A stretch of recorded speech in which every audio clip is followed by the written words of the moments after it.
Infestation? That's not good. Oh wait, it's not even in my base. Stupid infestation. Okay, this is actually getting a little out of hand. Oh jeez, please hurry and repair the wall. Repair the wall, please! With the release of Rimworld's newest expansion, Biotech, I already dug into 2 of its major new features in my last video, the Mechanitor and Children. The one new feature I haven't had a chance to try out yet that looked really fun was the sanguophage starting scenario, which basically lets you play as an overpowered vampire.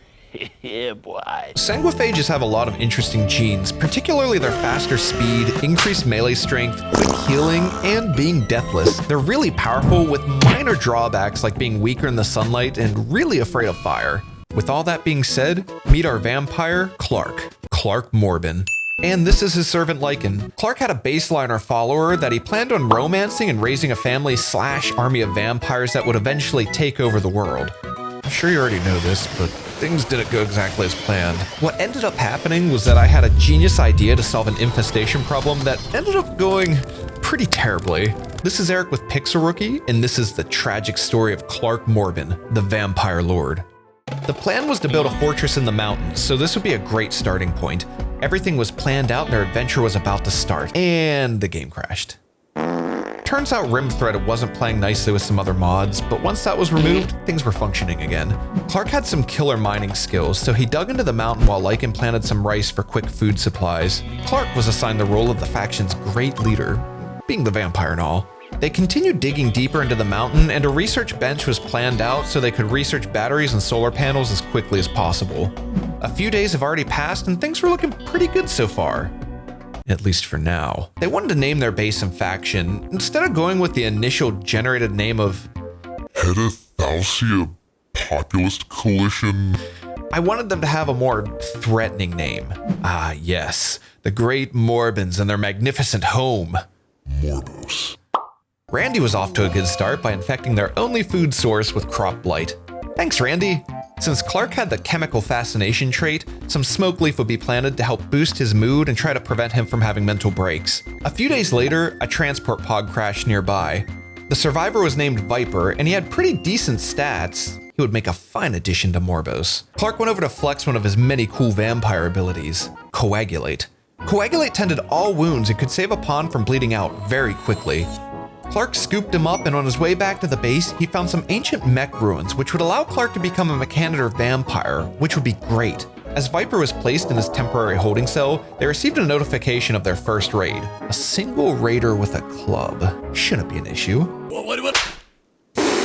As a reward, the raider dropped a nice smoke leaf stogie for Clark to satisfy his chemical interest needs. Clark was destroying the mech ruins to start the Mechanitor quest, and they were raided again. It was another single raider with a club, who decided to immediately attack the nearby mega spider nest. It's nice when raids resolve themselves. Clark finally triggered the ancient ruins to erupt and did an overly dramatic vampire long jump away from the impending explosion. Clark avoided the scary fire and scooped up the sweet transponder that could be used to summon a ship with the Mechanitor implant. Once it was decoded, the ship crashed nearby. It was guarded by a single Tesseran mech, which got morbed on pretty hard by Clark. Easy peasy. This meant that Dweeb's mech link was free for the taking. It didn't look like Dweeb really needed it anymore, so he peeled it out and inserted it in. Having Clark as a Mechanitor was huge, except they still didn't have electricity in the base to really take advantage of his new abilities. A few days later, at the beginning of Jugust, a wanderer asked to join Morbos. His name was Salen, and other than the lazy trait, he had great cooking, medical, and crafting skills. Morbos now had a dedicated cook and medic, which was really nice. The research for solar panels was finally completed and basic mech tech would come up next. There was a slight issue though. Nobody in the colony had a high enough construction skill to actually be able to construct the solar panels. This meant that they needed to build windmills outside of the mountain for now to generate enough electricity, which would allow Clark to build a constructoid mech, which would be able to build solar panels in their protected open area outside of their cave base. The next day they received a message from the Fallen Empire asking them to take care of their favorite sheep, which would net Clark some sweet clout with the Empire, so they accepted the request. Jack the sheep was dropped off and would be in good hands at Morbos. Lycan was assigned the second most important role of their faction, the Cleric. Another quest came from the Fallen Empire, and this time, a dame was being hunted by a raccoon. That sounds eerily familiar. Completing this quest would make Clark a psycasting mechanitor vampire, the trifecta for an overpowered pawn. Mospro entered their territory, and shortly after, the vicious man-hunting raccoon appeared. The shuttle arrived to pick Mospro up, and they left immediately. The Empire offered to come and bestow Clark with Psi-Link abilities, which they accepted. The wind turbines were providing them with enough power to refrigerate their food, and more importantly, it powered Clark's Mechanoid workshop. The next day, a new quest came in asking a deserter to join the colony.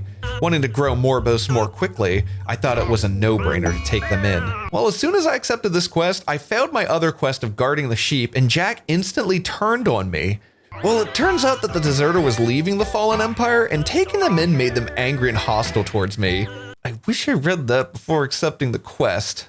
Oops. Sagra was a really good combat pawn, but not really great for anything else. She was a Hussar though, which meant she'd have to have go juice on a regular basis or she'd die. That sounds like an issue for future me to deal with. Moments later, the raider arrived. With batteries and solar panels being researched, it was time to construct some new sources of power. While Clark was getting ready to initiate the Constructoid mech, they were raided again. This time it was two angry furries with maces attacking the base immediately.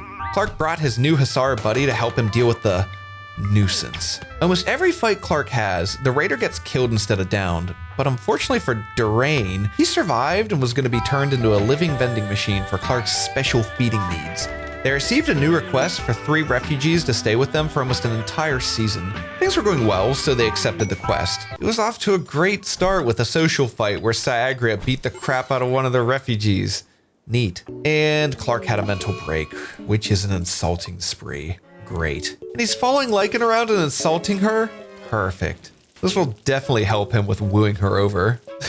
So Clark still likes her, but Lycan now hates Clark. Oh man. Anyways, on the 1st of December, they received a new request to watch over a special prisoner for 19 days, which is a long time, but Clark could learn a new psycast called Berserk, which could really come in handy. The prisoner's also completely paralyzed, which means free blood bags for the duration of their visit.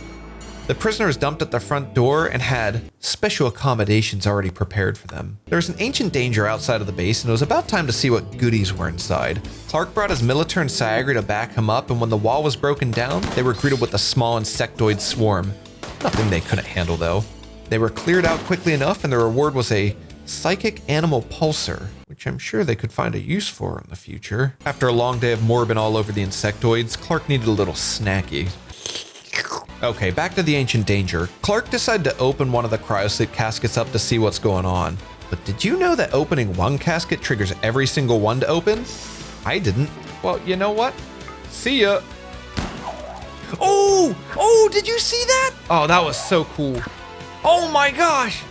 Very nicely done, Clark. Not only did they acquire some sweet new gear from those raiders, but the cryosleep caskets could be reinstalled in their base for any potential emergencies. On the 4th of December, the 3 refugees finally left. Morbos definitely felt emptier once they departed.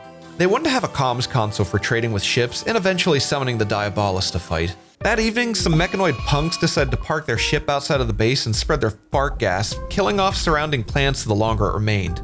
That just wouldn't do. But before they could do anything about it, Clark had to enter death rest for a bit. Until he woke up, they'd have to lay low. Randy was kind enough to drop a meteorite of compact machinery right by the crashed ship, which they could mine when their component supply got too low. A few days later, a mech cluster set up a psychic suppressor machine a few tiles away from their base, which would affect any female colonists, which would have to be dealt with eventually, but for now, Clark had other issues to deal with.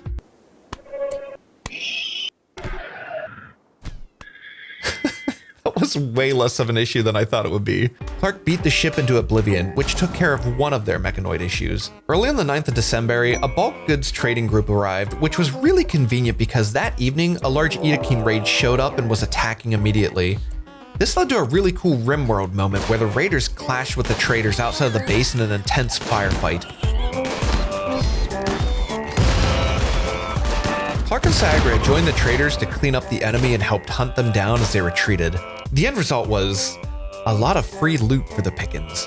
Unfortunately, the next day, Clark had a food binge mental break. This normally wouldn't be an issue, except he decided to wander across the map to a small insectoid hive to binge on their succulent jelly, And the bugs didn't really like that. As he got up and made his way back to the base, he collapsed again. Vampires have accelerated healing, but he sustained too many wounds and was bleeding out faster than he could heal. By the time Lycan showed up to rescue him, he died and entered a forced death rest. Oops. Lycan dumped him into his casket and Clark was out of commission again for a while. At the end of December, the refugees that stayed at Morbos earlier sent a nice little Christmas present as a belated thank you for their hospitality. This included an excellent quality shield belt, which would be a great pairing with Clark and his enhanced melee combat. Nice. Clark was woken up from his forced death rest early since he just had a full death rest prior, and the penalties were honestly not that bad. Now, here's a bit of an issue. Saegria hasn't had any go juice for 30 days, which put her in a coma, and they had no luck finding any traders with go juice for sale, which means she's out of commission until they find some of the goods for her. Almost a year after they began this journey together, Clark finally pulled the trigger on romancing Clark. It was short and sweet. All he had to do was describe her as a smoky mountain. Okay. Well, whatever, it worked and it was time to convert his new lover into a vampire. Clark implanted his sanguophage genes into her body and the process was finished. On the 5th of April, the shuttle arrived to collect the blood bag prisoner. Salen hauled the big boy to the ship and it departed, leaving behind a supply pod of rewards at their front door.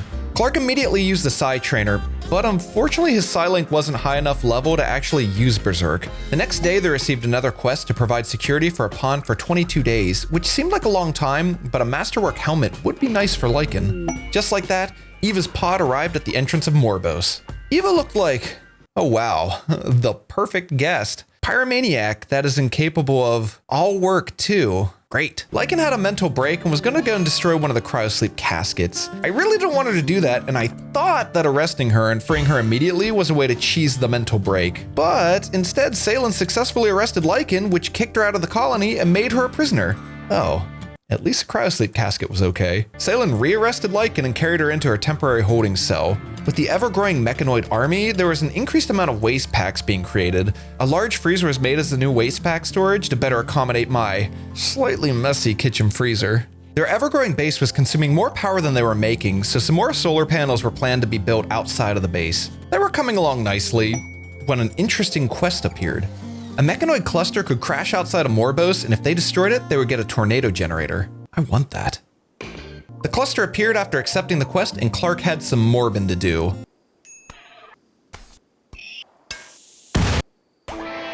Nicely done, Clark. Thank you, Pixel Rookie.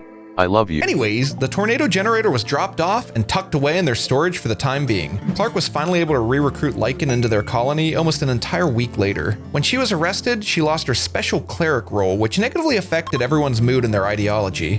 That was an easy fix. And things were going well. Well, until they weren't. I got the dreaded infestation that people always warn about, but to my surprise, it spawned outside of my base. There's only 2 big ones and a couple little ones? I thought to myself, why even bother? I figured they weren't bothering me, so I wouldn't bother them. Anyways, the following day, Clark proposed to Lycan and they were to be married and create a family of little deathless murder vampires, but that would come at a later date. To celebrate, they had a festival, and as it was concluding, they received a request for a wanderer to join. And it's an 11-year-old child? Well, obviously I can't just turn away an 11-year-old who's lost and alone. So Durain was causing some issues here and there with Berserk mental breaks, so it's time to turn him into a blood bag. Listen, I'm not normally the kind of guy that likes to remove the legs of my prisoners and have them lay there like a lump for the rest of their sad days while they harvest blood bags for the undying vampires, but, you know, he kept breaking my doors, man. It was almost 40 days that Saegria hasn't had go juice, and at day 60 she'd die. Instead of having her rest in bed, Viper laid her in one of the cryosleep caskets until they found a vendor selling go juice for her. It was really the only thing they could do for her at this point. A few days later, Morbos was hit by a really large raid. More furries. And this was much larger than any other raid they've encountered. They're gonna have to do a lot of morbin. But Lycan was a vampire too now, which made her deathless and a good melee fighter, and Clark did have a few militars at this point. The Edokeen raid charged in on Clark, who was now protected with a masterwork shield belt. They held the line and caused the remaining raiders to flee. A success, but they did make quite a mess outside of their base. Salen took care of Durain's walking issues. Raids were getting larger and stronger, so they planned to add some turrets to the entry cave. Lycan was having a hard time helping defend the base because that stupid psychic suppressor was still hitting their base from afar. It was time to put a stop to that. Don't worry about that right now. Clark and his military crew arrived at their destination. It's Morbin time. Oh, well, that was easy. They were asleep that entire time. Did you know that insects mine random blocks in their hive too? Yeah, I was realizing this now, and they were getting dangerously close to my waste pack freezer. Yeah, this was beginning to get really out of hand. The next day they were besieged by more furries? Seriously, guys? I really don't like the Edakines. I knew taking them on in the open field would be a bad idea, but remember that tornado generator I got as a quest reward earlier? Yeah, that was pretty sweet. Towards the end of Jugust, Eva's stay came to an end. Thank goodness. She shoved off and they were rewarded with a Masterwork Recon helmet, which would be great for Lycan. And this is pretty much the point where I realized I made a huge mistake ignoring this now massive infestation, and they were starting to get so close to breaching the inside of Morbos. And this is when I had an idea that was so crazy, it might just actually work. First, they set up an additional wall layer to prevent the insectoids from breaching the base through the freezer. After that, Clark summoned the first Mechanoid boss, the Diabolus. 2 days later, it arrived. It was on the opposite side of the map, but they still had to act quickly. Everyone was zoned to stay inside of the base except for Clark. An exterior wall was previously built, and Clark opened the door, which triggered it to remain open. While Clark was returning to the base, Salem moved to the psychic animal pulsar that Clark found in the Ancient Danger previously. As Clark entered Morbos, the animal pulsar was activated. It was time to bunker up inside and wait. The Diabolus raid was getting swarmed by other fauna, and it looked like things weren't going well for it. Oh, this doesn't look good. It looked like the bugs were just ignoring the Diabolus and gathering at the entrance tunnel of Morbos. That is not what I was hoping for. Man, they're going nuts! But for now, time was of the essence. Back in the waste pack freezer, the wall was ordered to be deconstructed. All the insectoids left the cave to wander around outside in a rage. This left a small window of opportunity for them to sneak in from the base and clear out the infestation.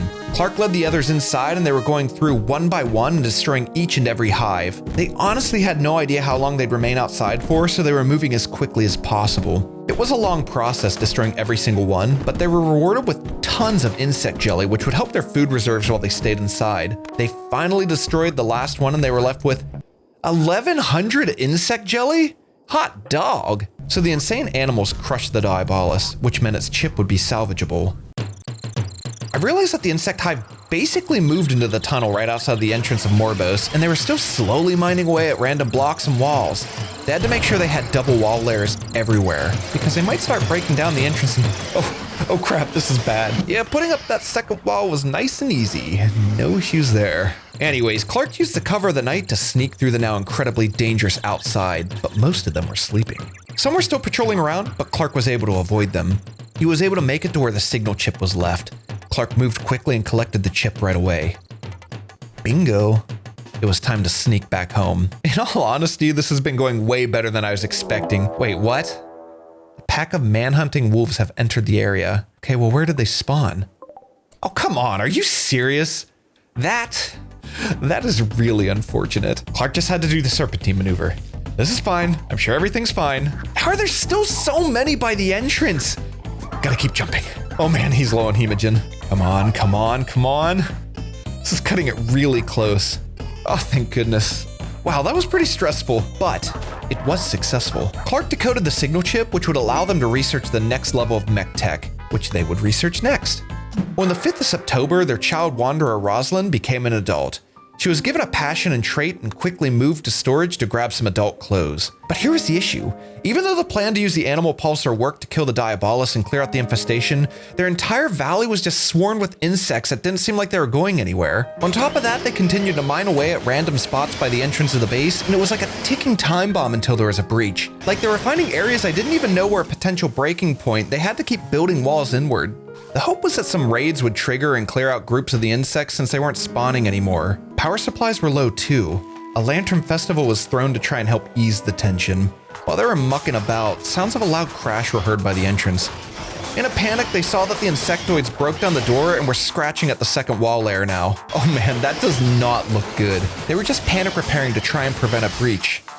Oh man, that was really close. But here's the issue. As they were recovering from that near miss, I noticed I couldn't accelerate time, which is usually locked out when you're in combat.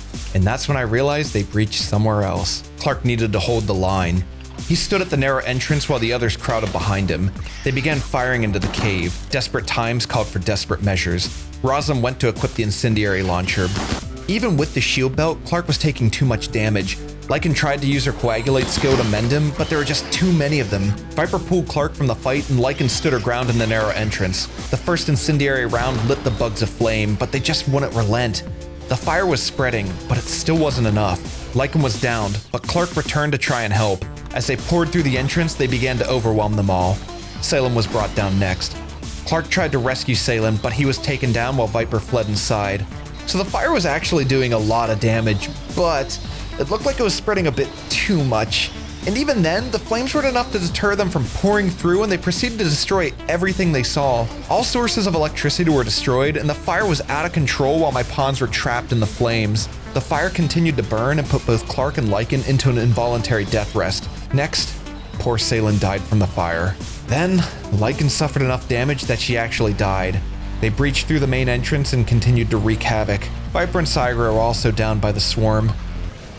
Oh yay, a man in black to help. Finally, the remaining flames consumed Clark, permanently killing him too. That was unfortunate. Oh man, Lycan was basically disintegrated from the fire. Dang, big surprise, but some of the hundreds of insects patrolling outside overwhelmed the man in black right away. Viper was next to go. Oh man, and there's Durain, whose legs were removed and couldn't escape. Caught on fire, and there was nothing he could do about it. Cyagria died next. Finally, the man in black died too. And there it is. Crap. Like I said earlier, in hindsight, if I took care of the infestation immediately, this wouldn't have been an issue. The idea to clear out the hive and kill the Diabolus seemed genius in the heat of the moment, but it just didn't go entirely as planned. Man, I love this game. Anyways, I hope you enjoyed this video. A special thanks to my patrons and YouTube members. I really appreciate your support. As always, thanks for watching, and until next time, have a good one.